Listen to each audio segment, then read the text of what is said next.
ये क्या बात हुई भला? मैं गलत नहीं हूँ तब भी आपके परिवार वाले मुझे इतना कुछ सुनाते हैं और आप हैं कि मुझे ही चुप रहने की सलाह देते हैं। आखिर कब तक समझौता करती रहूं मैं अपने आत्मसम्मान और अपने बहू होने के फर्ज के लिए? क्या मेरे प्रति आपकी कोई जिम्मेदारी नहीं? जब मैं सही रहती हूँ तब भी आप मेरे लिए परिवार के सामने क्यों नहीं बोल पाते हैं?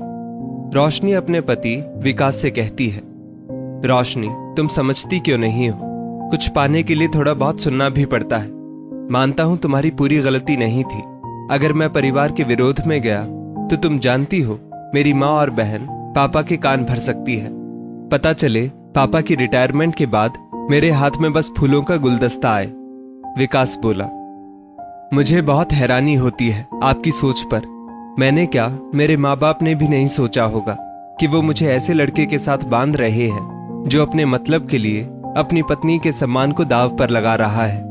आपके इस व्यवहार को देखकर कल को आपके बच्चे भी आपका सम्मान करना ना छोड़ दे। विकास बोला, यार तुम औरतें बात बात पर सम्मान और स्वाभिमान का झंडा लेकर क्यों खड़ी हो जाती हो? इससे कोई पेट नहीं भरता। दो चार बातें अगर सास और ननद की सुननी पड़े तो क्या घट जाएगा?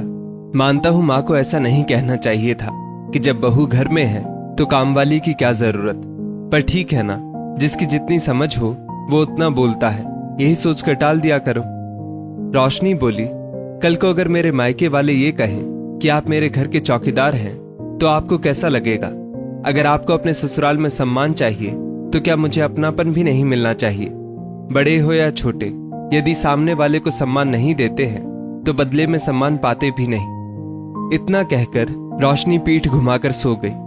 विकास और रोशनी को पता नहीं था कि उनकी ये बातें कान लगाए विकास की बहन रेखा सुन रही थी।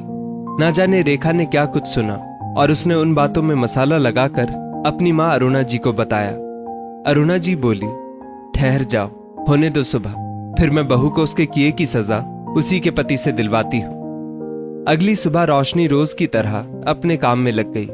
जैसे ही वो चाय लेकर सबके सामने पहुंची, अरुणा जी बोली, बहू चाय जो दे रही हो इसमें एक चुटकी जहर दे दो। इतना अपमान सहने के बाद कोई तुम्हारे हाथ की चाय ना पिए। रविवार का दिन था, विकास भी घर में था।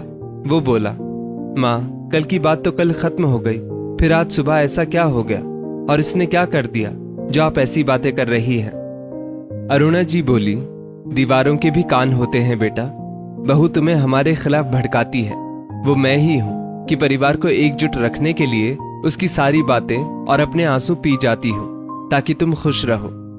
रोशनी ने देखा कि रेखा मुस्कुरा रही थी। वो सारी बात समझ गई। वो बोली,